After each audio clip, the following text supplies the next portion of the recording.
Hi guys, nandito kami sa Snow World. Papasok kami dito guys. Kaya ayan, madaming tao nag-queue up dyan. Papasok ng Snow World. Dito sa Yanshan Resort, China. Guys, nakapasok na kami at sa may entrance may malaking bear at penguin dyan.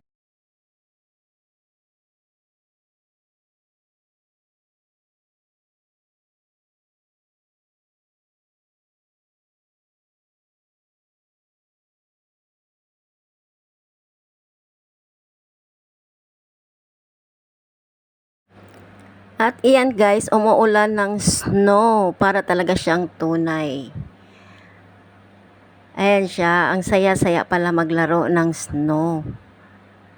First time kong ma-experience itong ganito na makapal na snow guys. Dito lang pala sa China siya makikita. So ayan yung tree dumidikit yung mga yellow. Ang ganda, para talaga siyang tunay talaga na snow. Ayan, dito yan sa Yanshan Resort, Guangdong, China. Ayan, ang attire dyan ng mga winter jacket is red at saka blue. Free lang yan dyan gamitin sa resort.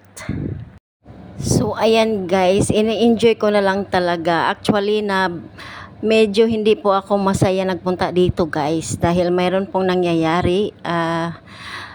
Hindi ako naisama sana sa listahan para sa mag-apply ng visa papunta dito.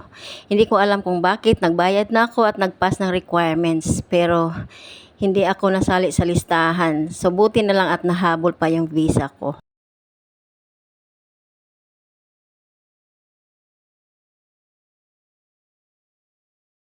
At iyan guys, medyo nilamig na tayo dyan kasi yung jacket ko sira siya, hindi siya, yung zipper hindi ma-close. Kaya tiis-tiis lamig na lang.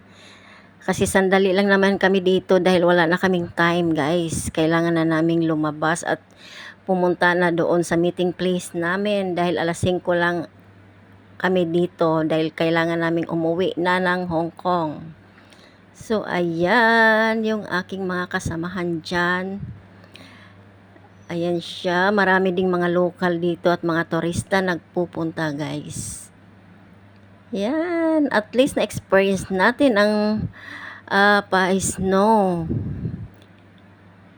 Kasi hindi naman tayo makapunta ng Europe or America na may snow na lugar. Ayan si Kat, selfie-selfie. Patuloy pa rin ang pag-ulan ng snow dito sa loob guys.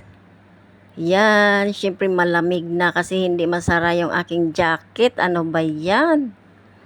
Tiis-tiis lang talaga sa lamig, na frozen na yung kamay ko guys. Kasi sobrang lamig talaga.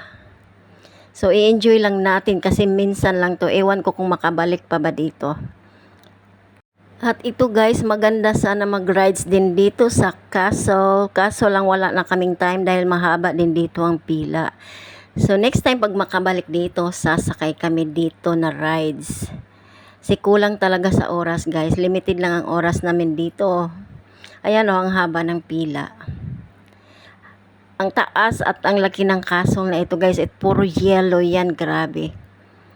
Grabe talaga ang China gumawa, no? At ayan yung view dyan sa loob. Ayan siya, nag-snow yung kanilang mga gamit dyan. Ayan. Yung mga computer nila, yung mga tao dyan na display, poros frozen. Bye guys, thank you so much for watching. Bye.